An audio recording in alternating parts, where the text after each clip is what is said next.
Hello and welcome to a predictions episode of Coffee and Wrestling, a wrestling podcast. I am your host, Mark, and we are talking AEW's WrestleDream. I've already done this intro 60,000 times. I'm not doing it again.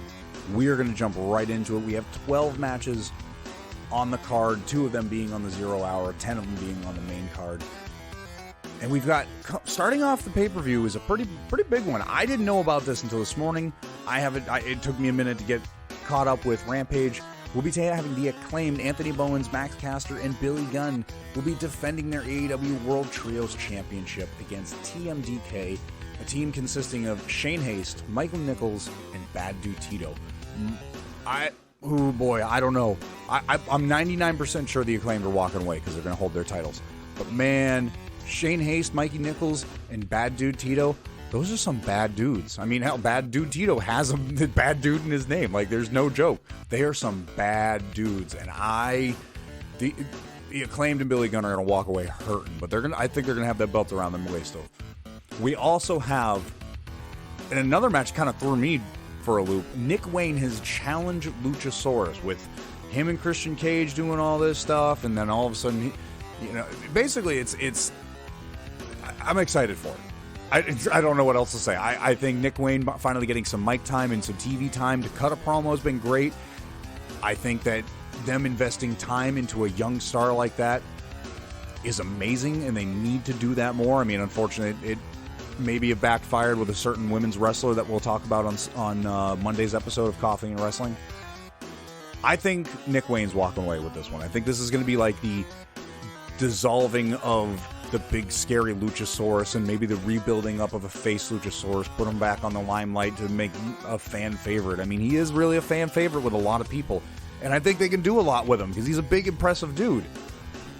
But he's got to get knocked down before he can get built back up, and I think Nick Wayne's going to be the one that might do that for him. Now remember, the 0 hour starts on YouTube and, of course, on Bleacher Report at 7 p.m. You'll get those 2 matches, plus everything in between. They have RJ City and they have Renee Paquette on there, and they're always entertaining together as hosts. So make sure you tune in and watch that 7 p.m. But on the main card, we're starting with Ricky Starks versus Wheeler Yuta in a singles match. I think that this is going to go to Ricky Starks. I think Wheeler Yuta is on a losing streak for a reason. I think this is going to be something that's going to be involved with BCC, and I think giving Ricky Starks the win over this is going to be real good for him. He's already got a lot of momentum, and I think it'll be a real good win for him. Up next, we get the Young Bucks versus the Guns versus the Lucha Brothers versus Orange Cassidy and Hook in a 4-way tag team match for a future AEW World Tag Team Championship match. Now, this I haven't given a lot of thought to. Now, the Young Bucks with Hangman Adam Page just recently won the ROH Trios Tag Championships.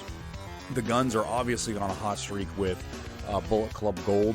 The Lucha Brothers, Rey Fenix has just won the AEW International Championship a few weeks ago from Jon Moxley. I could see this going to Orange Cassidy and Hook. Orange Cassidy's just coming off a long championship reign. Hook is coming off a rivalry involving the FTW Championship and the currently suspended Jack Perry. There's a lot of momentum behind both those guys. I think it's going to go Orange Cassidy and Hook. Up next, we got Chris Statlander versus Julia Hart for the AEW TBS Championship match. As much as I want to go with my girl Chris Statlander, and I think I might have to, my suspicions is Julia Hart might walk away with this belt. I think it's a great time to give her some gold with the House of Black losing their Trios Championship the other day. Kind of brought a lot of momentum down for him, and Julia Hart's still chugging along. She's been winning, I think it's 26 in 0 or something like that. She's put out an impressive record. And like I said, as much as I got to go with my girl, Chris Statlander, because I'm a Statlander fan, diehard. More than a woman, I'm more than a fan. That sounds really weird. I'm going to go with her, but I wouldn't be surprised if Julia Hart walks away with it. Up next, probably the match I'm looking forward to the most. We just saw Eddie Kingston defend his NJPW open weight. Not enough time. We saw Eddie Kingston defend his NJPW championship against Rocky Romero on Rampage. And now he is set for Sunday to face Katsuyori Shibata for a singles match for an ROH World Championship as well as a Strong Opie Championship. As much as I think that Katsuyori Shibata could probably beat Eddie Kingston's ass in a one-on-one street fight. Granted, I might be wrong. He's from Yonkers. I think Eddie's walking away and he's holding his 2 belts up in the air. Up next, we have Christian Cage will be defending his TNT championship against Darby Allin. I can't see this going to Darby Allin. Christian Cage has got white hot heat right now. He's talking about everybody's dead relatives. He was talking about Darby Allin's dead uncle. He always brings up, I heard you had a father figure. I think keeping the belt on Christian Cage would be just the absolutely most brilliant idea, because it just brings more and more heat. You can build that belt up and finally give it to somebody who really deserves it. Up next, one of the ones that I was not expecting to see ever.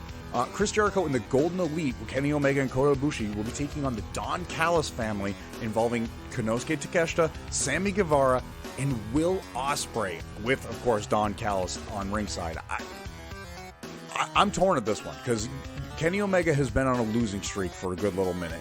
Chris Jericho has not been on the up and up lately, with JAS disbanding and everybody kind of turning his back on him, I guess. But Don Callis family is on such a good hot streak of being a bunch of heel asses. And Sammy Guevara, like his recent turn. And then, of course, Will Ospreay's, nobody else can just grab a mic and cut a... Well, maybe MJF. I still want an MJF and Will Ospreay. I got to give this to Chris Jericho and the Golden Elite. I think they're due. I think Kenny Omega is due for a good win, even if it's in a trios tag match. That's what I'm going with. I'm going with Chris Jericho and the Golden Elite. We also have a 2-on-1 handicap match for the ROH World Tag Team Championship. MJF, who will be representing Better Than You, Baby, will be taking on The Righteous, who just recently won it was a 4-way tag match, if I remember right. Vincent and Dutch. I don't know. I'm very interested in this match, because I with MJF having to do this little swerve of having to be in a handicap match because Adam Cole broke his ankle. I'm interested in what they're going to do with this, because I didn't think they were going to take the belts off of MJF and Adam Cole. But now you're going to have a 2-on-1 handicap match. Plus, this plays into this whole good guy persona that MJF is displaying now that he's hanging out with Adam Cole. And then we haven't even touched on this subject, but the end of AEW Dynamite, where you had 4 masked figures attacking Bullet Club member Jay White, and then also one of them having MJF's mask is on, so maybe that could come into play. I don't think they're going to drop the titles. I think Better Than You, Baby is going to somehow walk away with the title, with the ROH World Tag Team titles. And in even more tag team action, we're going to see AEW World Tag Team Champions FTR, Cash Wheeler, and Dax Harwood will be defending their tag belts against Aussie Open. Man, a lot of these matches, they got me kind of torn, because I love FTR, but man, Aussie, oi, oi, oi, all day. I'm giving this to my boys, Kyle Fletcher and Mark Davis. It's time. Give them the big boy gold. You gave them the ROH tag titles, and that was great. I thought taking them belts off of them was the wrong idea. Give them the belts. Give them the gold. Aussie Open, all day. Up next, we have Hangman Adam Page will be taking on Swerve Strickland. Swerve has been very adamant. He's trying to bring that dog back out of Adam Page, and Adam Page is not liking it very much. Who's really gonna like? Hey, you're being kind of soft, bro. Like, you used to be hard, and now you're soft. Nobody's gonna take kindly to that. Swerve Strickland has got has the most amazing skill to get under people's skin without actually even doing anything. It's great. I'm going to give it to Swerve, though. I think Swerve and Prince Nana, with that dance he's doing, I think they're going to walk away with the win. Now, when Bryan Danielson said that he was going to be in his last year of full-time wrestling, and that he was going to have to start putting on bangers after bangers after bangers after bangers, I didn't think he was going to start off like this. We got Bryan Danielson will be taking on Zack Sabre Jr. May not be the main event. May not be for a championship belt. It may not be, it just may not be, but I think this is going to be one of the best matches on the entire card. And fight me if you want to argue. I don't even care.